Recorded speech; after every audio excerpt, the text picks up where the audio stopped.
So guys, next week we finally get the long-awaited Super Saiyan Mario Cat game, aka Super Mario 3D World plus Bowser's Fury. And I wanted to make a Mario themed video before that comes out. Now let's jump right into it. In this video, I'm going to talk about my 5 favorite games in the Mario franchise. This is just my opinion, so if you guys disagree, let me know your top 5 Mario games in the comments down below. So starting at my number 5, is Super Mario Bros. 3. So, outside of the Sonic the Hedgehog series, this was my very first platforming experience, and to a 7-year-old, Sonic doesn't really feel like a platformer. So honestly, if I didn't ever play this, I probably never would have gotten into any other platforming game in general, which honestly is kind of funny, given that it's one of my favorite game genres, and platformers are also some of my favorite games of all time, one of which is Celeste, but that's for a future video. I think that Super Mario Bros. 3 set the precedent for modern platformers, being that it's the first Mario game with the Overworld map, which is where you could choose the areas that you wanted to go instead of just one straight linear path. And I could be wrong, but I also think that this is the first platformer with that kind of feature in general, and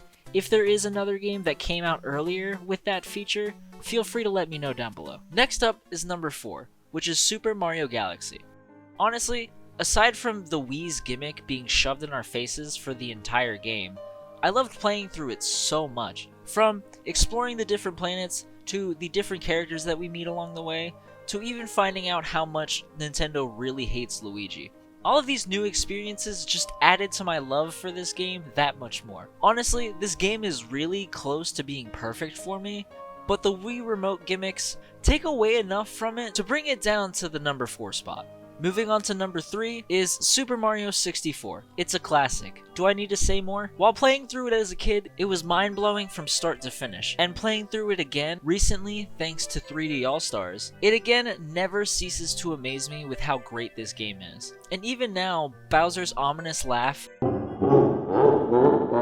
still gives me chills. And if I'm being honest, aside from the extremely dated graphics, the only thing holding it back is that after watching so many modded playthroughs, it kind of upsets me that we can't play anyone but Mario, even with the extra playable characters being in the data. And now these final 2 games, I pretty much consider to be perfect, so let's get into it. My number 2 is going to be Paper Mario for the Nintendo 64. I'm going to be honest, it was so hard for me to not put this in the number 1 spot. I loved everything about this game. The colorful background and environments, and extremely unique partners and NPCs are drastically different from the mainline games, and I'm only showing a few of them on the screen. And I cannot explain how much I loved playing through the entire game.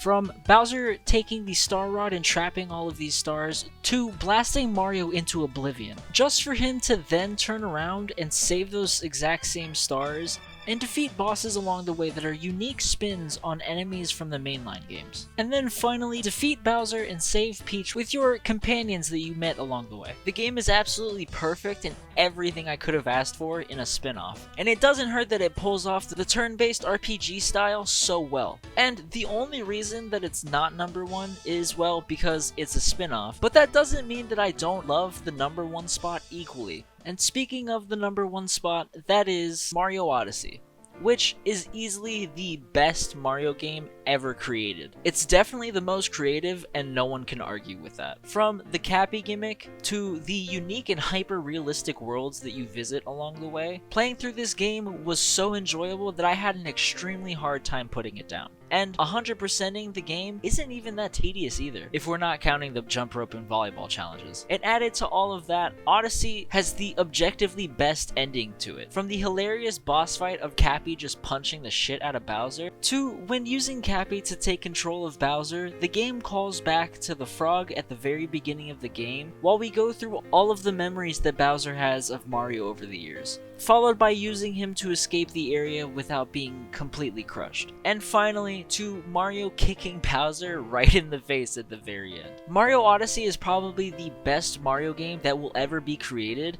and I don't even mean that as a bad thing. There's genuinely no flaws. It has nostalgia and loads of it incorporated into it. From when you become 2D, to the entire Peach's castle being thrown in the game, to the Super Mario 64 skins, as well as a tiny little reference to Sunshine, and the only thing missing is a Paper Mario reference. But hey, maybe in Mario Odyssey 2, they'll fix that. And now, if you guys enjoyed the video, make sure to leave a like and subscribe, and don't forget to let me know what your favorite Mario games are in the comments, and I'll catch you guys in the next one.